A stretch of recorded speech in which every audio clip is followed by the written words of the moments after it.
speak to the culture and to, what we try to do is we try to, let people know that we're in a career development phase with them. And that's engaging colleges, technical institutions, and even high schools to grow our own. That's the only place we're going to be able to find people moving forward, is to establish careers and not only impress the candidate, but impress their parents and their friends, so that we are an employer of choice. And once we do that, that's when the referrals come in. That's when they tell their friends, I'm at Bottom Line Equipment. I'm receiving competitive pay. I'm receiving, these benefits. It's a good place to work.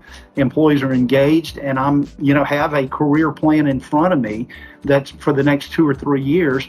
It's now what the employer will do for the employee, and that's what the expectation is out there. And if you don't provide that, they're going to turn and go work somewhere else for either the same or a little bit more than what they're making with the company. Welcome to Peer Talk, a dialogue with business owners just like you. Peer Talk conversations run the gamut of business challenges facing owners today.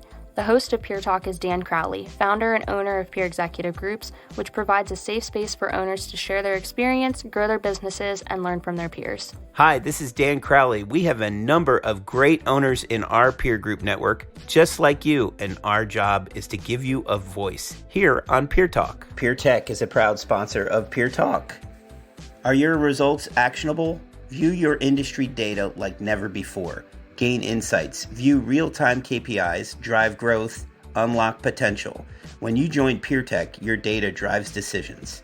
Peer benchmarking allows you to see your data like never before. Why be satisfied with incomplete data when clear, responsive, real-time trends could be yours? Now is the time to start making insightful, data-driven decisions for your business. PeerTech. Derek Potter and Chris Jaques are both directors of human resources at 2 different companies. Chris is at Bottom Line Equipment and Derek is at Vandalia Rental. Bottom Line is in Louisiana and Texas. Vandalia Rental is in Ohio. They both have certifications as PHR, which is a professional in human resources, from HRCI, and they also both boast certified professional designations from the Society of Human Resource Managers. Welcome to Peer Talk, everyone. We have an exciting episode today. We have 2 special guests. One is Chris Jaques from Bottom Line Equipment, and the other is Derek Potter from Vandalia Rental. Welcome, guys. Thanks, Dan. Hey, good morning. Glad to be here. So you guys are the people strategists of your company. You direct the human resource side of the business. And you have a pretty decent size operation. So why don't we start with you, Chris? Why don't you tell us a little bit about how you found your way to the rental industry, and then give us an update on Bottom Line, what that looks like. Yeah. Hey, thank you, Dan. And glad to be here. I've been in human resources for around 20 years, but worked in heavy construction equipment probably 10 years ago with John Deere Heavy Construction Equipment out of Baton Rouge. At that time, the dealership name was Nortrax, and really got my feet wet in the equipment business. I left there, went into a couple of HR positions in some different industries, and then 3 years ago, I had an opportunity to join Bottom Line Equipment. I knew about the heavy construction equipment business. The rental side of things was absolutely different, and but I have to say I love it. It's a challenge every day, and it definitely is something that I enjoy. Bottom Line Equipment is heavy construction equipment rental. We do the big stuff, excavators. But we also specialize in attachments and specialty attachments. And so last year we were 41st in the U.S. In annual rental equipment. We have 7 locations in New Orleans and Baton Rouge, Louisiana, Lafayette, Lake Charles, Louisiana, and then 3 in Texas, Beaumont, Baytown and Corpus Christi. At this time, we have approximately 180 employees. Wow, getting close to 200. I remember before you guys hit the 100 mark. So it's neat to see that kind of growth happen. A longtime member of peer groups. So let's move over to Derek. Why don't you give us the same rundown, Derek, on how you found your way to rental? Yeah, sure. Thanks, Dan. So I've been in automotive manufacturing for about 20 years prior to joining Vandalia Rental Team. Worked for General Motors, Delphi, Tenneco Automotive, and got just out of the blue random contact from a recruiter that this small equipment rental company was looking for somebody with my background to join the team. I've got about a 50-50 split in operations and human resources prior to coming here. So that's what they were looking for, somebody that understood and could appreciate the operation piece of it, but also knew the human resources side of it. So I'm coming from this big conglomerate, global organization that billions of dollars a year, and come to meet Kurt Barney, our president here at Vandalia Rental. One location, 30 employees, and just what I would at the time consider mom and pop shop, right? So it was a little nerve-wracking coming from Big Brother into this atmosphere. Kurt and I had about a 3.5-hour interview, and it really consisted of him expressing his vision for the organization and where he was going to take it. He was new to the ownership of the business, took it from his father a few years prior. And when I walked out of here, I said, I got to be on this guy's team. The industry sounded excited. I knew very little about it from prior to this, but just the passion and the energy that he had behind where he wanted to take the organization just really excited me. And I've never looked back. So that's ultimately the reason I got into rental was 100% because of Kurt. I can't argue that at all. But having been in the industry now, it is ever-changing, exciting. There's nothing that I've experienced like it. It's certainly not like manufacturing, and that excites me. And the autonomy that we have to create different procedures and processes for the business to grow is just exciting. When I started, like I said, there was 30 team members at the time with one location. And fast forward to that was 2013. Fast forward to 2016, we opened our second branch, and then started to add from there. So from 2016 to 2022, we now have 7 locations, six profit centers or rental branches, and 1 maintenance facility. And we are right at about 113 team members right now. So quite a lot of growth just across the last 6 years, but certainly since I started in 2013. So that's interesting. So both your companies have faced quite an expansive growth in the last 5-6 years. And I guess the first thing that comes to mind when I think of that is culture, right? So you were attracted, Derek, yourself to Kurt Barney and his vision for the future. How do both of you deal with that, especially if you're doing a greenfield and you're starting a company from scratch, but acquiring people in another organization can also provide challenges there. So Chris, why don't we start with you? How do you guys get the message out to 180 people about what leadership is planning to do? Yeah, it's a good question, Dan. And our owner, Kurt Degater, is a visionary. He's someone that has a high level of energy.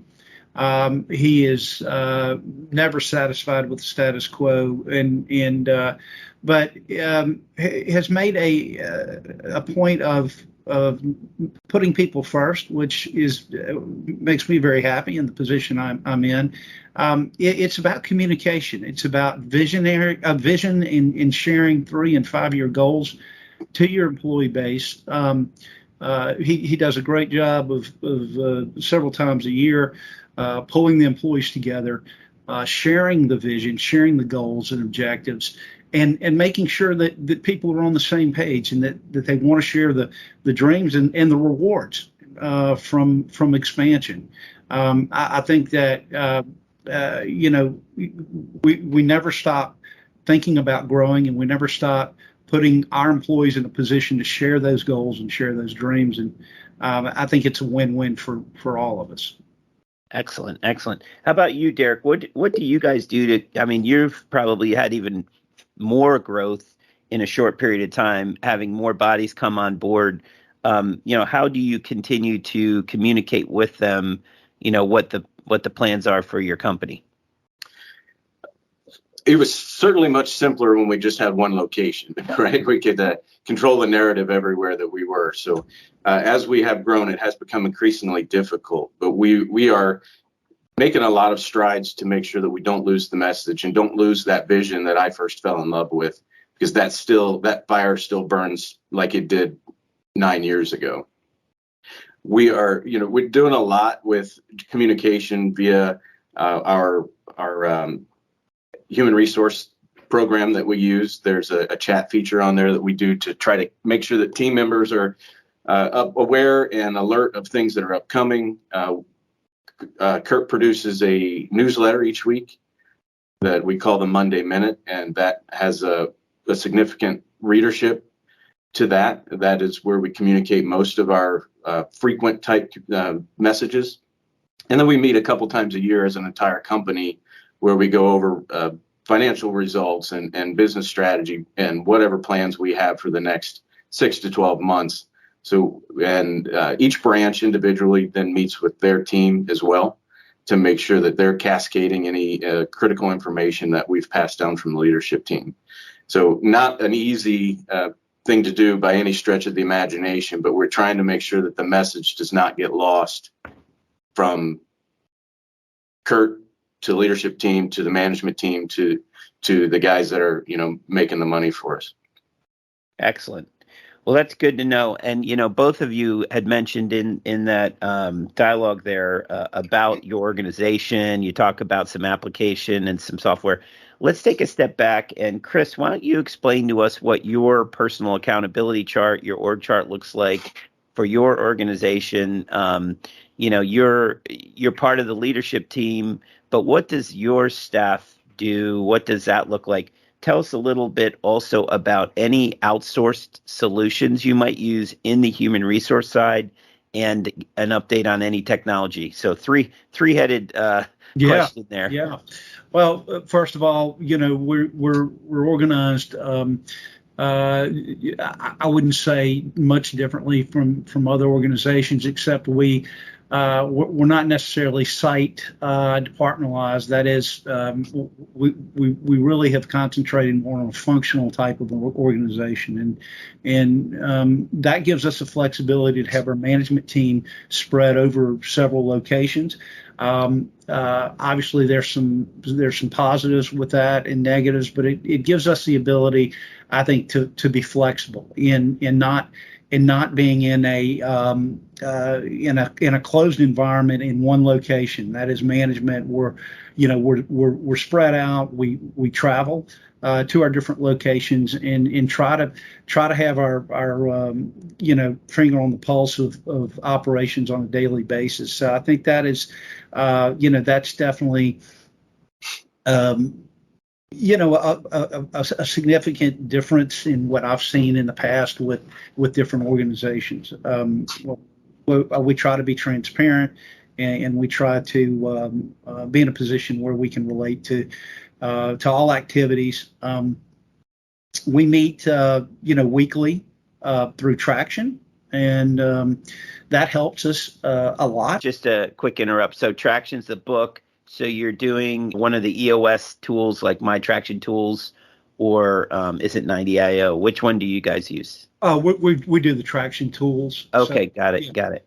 I think it's a very straightforward process of organizing to-dos and issues, and really on a weekly basis engaging all of our management team in the work processes. So, yeah.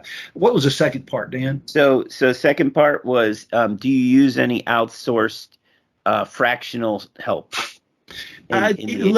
Yeah, well, I think that's limited. We have engaged in some contract labor for different positions. Obviously, that's a lot more pricey than going to get those folks yourself. But in the world we live in today, trying to staff through different resources is imperative to continue an operation. So I would say that's limited. We have our own HR function, payroll function, and we do everything pretty much in house. Got it. Okay, perfect. And technology wise, what are you using to support yourself right now internally for you guys? Do you have a payroll software that you use with HR functions? Or we do. We've bought a whole platform or purchased a whole platform through UltiPro, Kronos. So we've been satisfied with that. We implemented that about a year and a half ago. That's got a training platform to it. Payroll allows us to do performance evaluations, performance management, all electronic. And we've gotten past the paper process, and that's served us well for organizing information, running reports, etc. So. Got it. Okay, perfect. Derek, how about your organization? So we're looking at your org structure, org chart, who you might have in your staff, what you might outsource, and then what technology you use to support yourself. Yeah, sure. So I am on the leadership team. I report directly to the president of the organization currently. On my team, I oversee the human resource function, recruitment, training, and administration. So I have a full-time recruiter, a human resource generalist. I have 2 full-time training team members and administrative assistant. And we're soon to start merging into one of the trainers moving into the safety realm and focusing more on putting some safety policies and procedures in place as a necessity for our growth. So that's the team. And then from a technological standpoint, we too use an HRM system similar to what Chris described. I use Paylocity, which encompasses payroll, timekeeping. There's a learning management system on there. Our performance management system is completely electronic. All of our benefits run through our payroll system and have a direct feed to our carriers. So all of that is electronic. And there's an expense module and several other things that are just, appropriate for what we're doing as an organization, and it's all housed under one group. Additionally, I use a program called Labor IQ, and that really helps me kind of keep the pulse on what the market rates are for particular jobs out there. And that's a hot topic, obviously, throughout the country right now, and something that I watch almost daily, but certainly weekly to see what's going on with that. Excellent. Well, we'll definitely check out Labor IQ. I know a number of organizations are reaching out to us, always asking those questions. So that could be something that would be hugely beneficial to them. So let's talk about that for a second. So attracting employees has always been a challenge, but never been a challenge quite like it's been the last few years. Now, throw into that 2 companies that have aggressive growth strategies, and it's a recipe for disaster. So how are you guys staying ahead of the curve on attracting employees? Why don't you tell us, if you were to look at your metrics of the last 50 employees, where'd they come from, right? Like, how did you find them? So let's start this time with Derek. What does that look like for you, Derek? We have traditionally had really good success with bringing team members on. Obviously, pandemic and labor challenges that have occurred over the last couple of years have really thrown a wrench in everybody's game, right?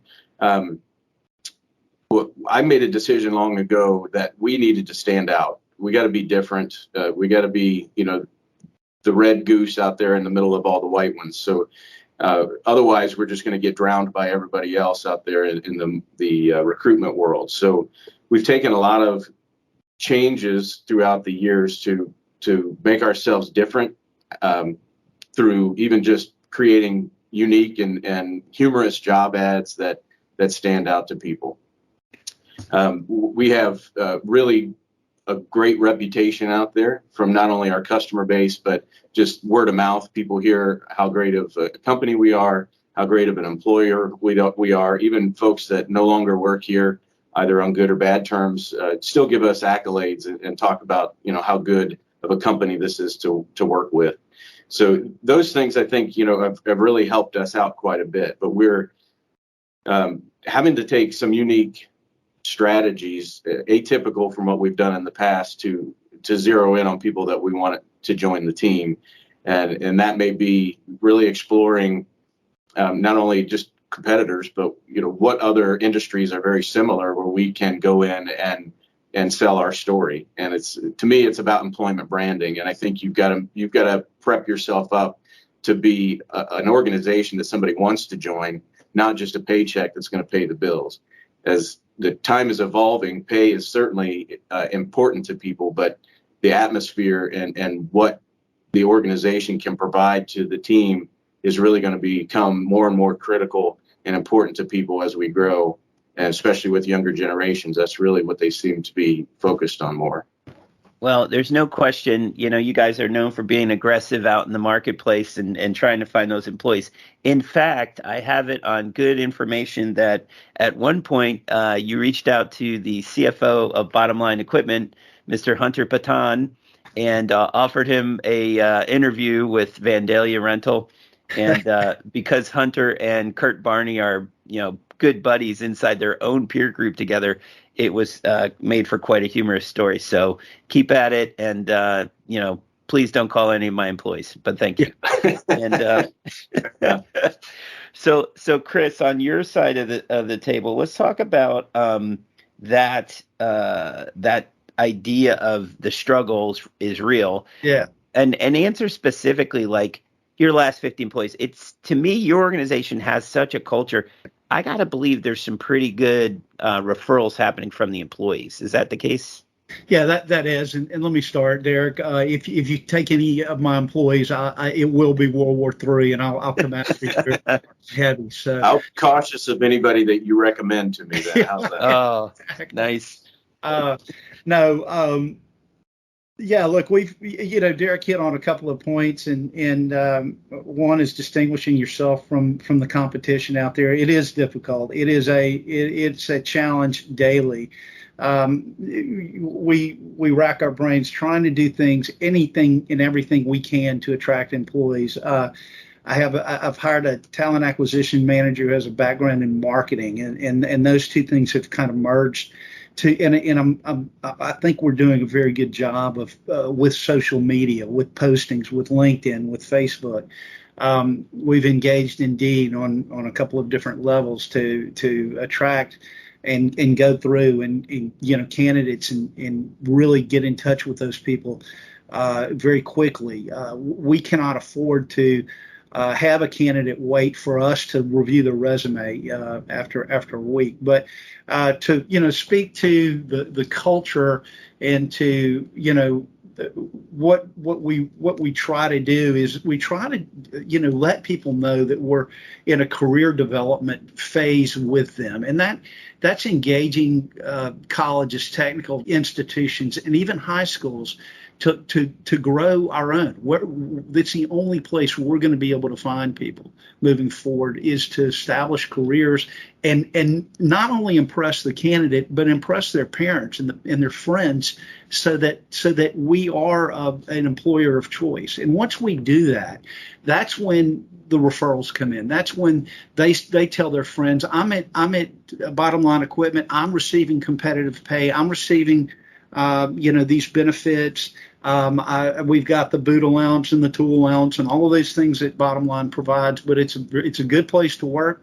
Employees are engaged, and I'm have a career plan in front of me that's for the next 2 or 3 years.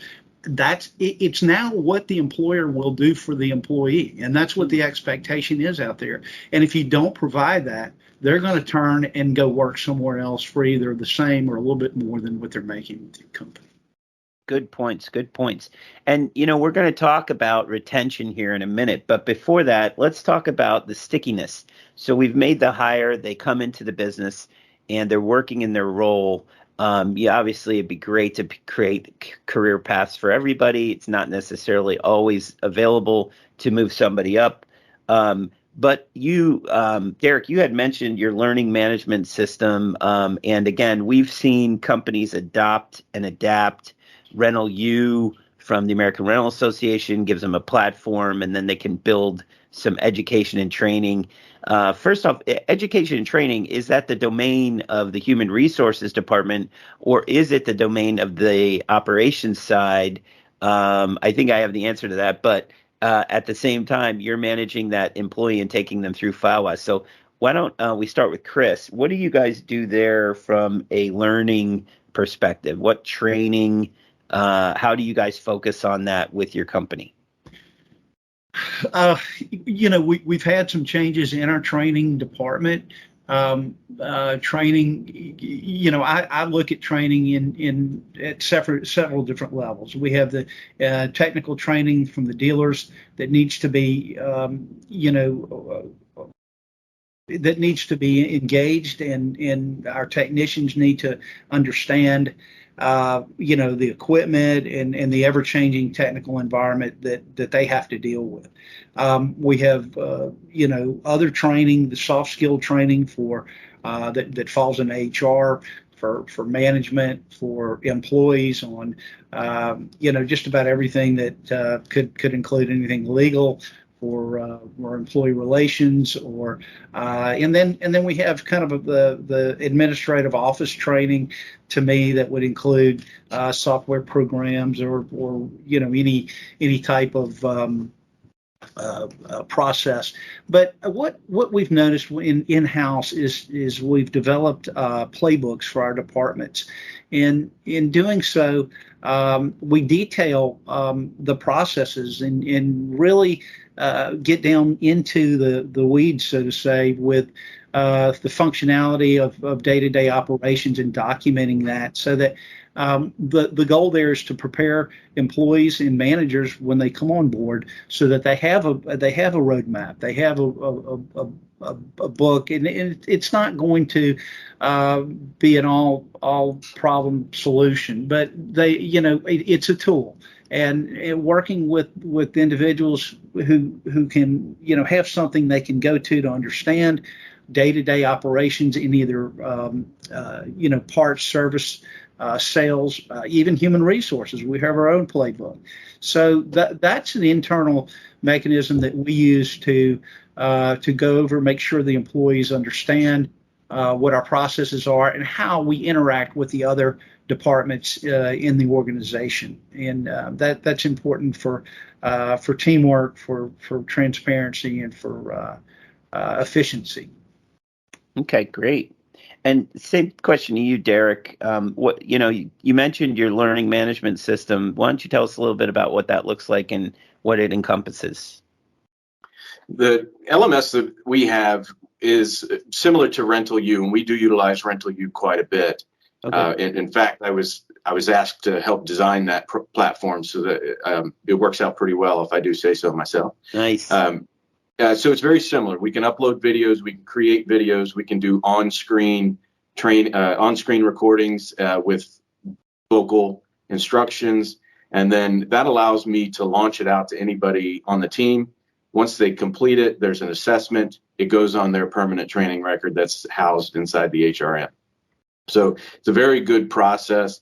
We're not utilizing it to its fullest yet, but certainly getting there. But it allows us to do a lot of things that can be taken over video, we can include links and things like that. So it's a very, very robust platform that we're enjoying quite a bit.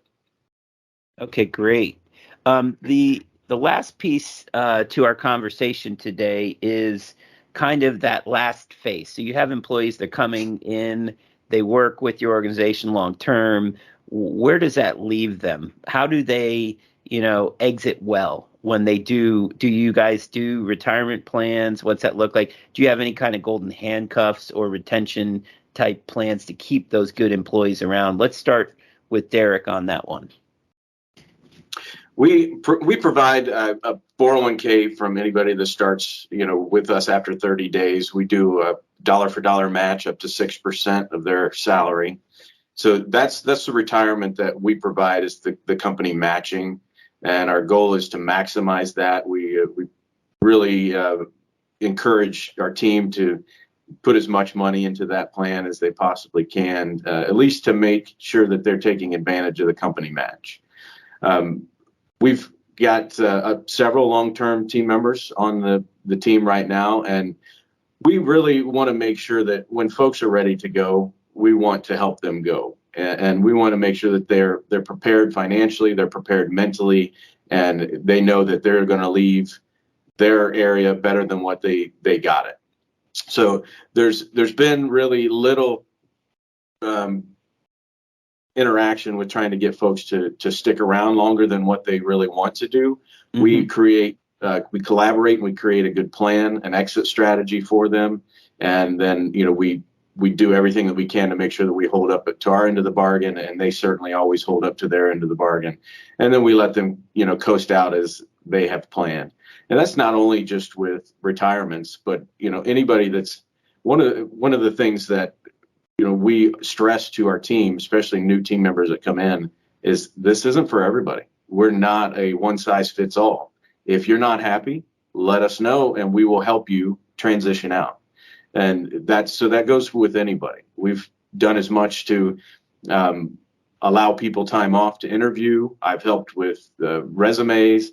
I've hooked them up with different organizations where they might be a better fit, and just whatever we can, because at the end of the day, we don't want a broken bridge. We don't want a relationship that went sour. And that, I think, goes a long way to help with our reputation. And when I said earlier, folks, even that they may have been terminated, they may have quit, they still give us good praise as an employer. And I think a lot of those things really help when you're dealing with a team, when you're dealing with a person, right? And that's what we're dealing with. That goes a long way out there in the world. Absolutely. Hey, one other thing I forgot to mention during our discussion around learning management is if you haven't already checked out, please, any of our listeners, check out the new ARA certified, which looks both at the service element of equipment rental as well as the sales element of equipment rental. I know inside of peer executive groups, we're having all of our employees go through both training pieces, so it should be some good information there. In addition to that, these two gentlemen are going to be launching a HR peer group. It's going to start this summer, and we have a number of other larger participants joining. Certainly we look at medium and smaller operators as well if they have specific HR responsibilities. So by all means, reach out on that. So last thing, guys, where is this headed? So Chris, we see what's going on with the economy right now. What's the plan for the next 3 years from Bottom Line? 36 months, where are we at 36 months from now? What does Bottom Line look like? Well, I think we've got an aggressive growth plan in place. The details, I think are yet to be determined, but I think we'd love to see in a few years several more locations and possibly doubling our employees from up to maybe 400, 450, something like that. Wow. So yeah, getting there is going to be a challenge, but hey, I wake up and like what I do, and so I come in and give it all I can, and we'll make it happen, which is one of our core values. So you think you guys will stick with Texas and Louisiana? I don't know. I don't know. Okay. And yet to be determined. Fair enough. Derek, how about you? What does your life look like 36 months from now? I fully expect that we will have 3 to 5 new locations on board, either through and potentially more locations if there were an acquisition in the mix. But we're going to continue our growth as long as we are fiscally able to do so. We will continue our growth, and I would say that we'll be tipping the scales at 200 team members at that point. Because as we're growing, we're adding on not only operational roles, but administrative roles and different IT roles.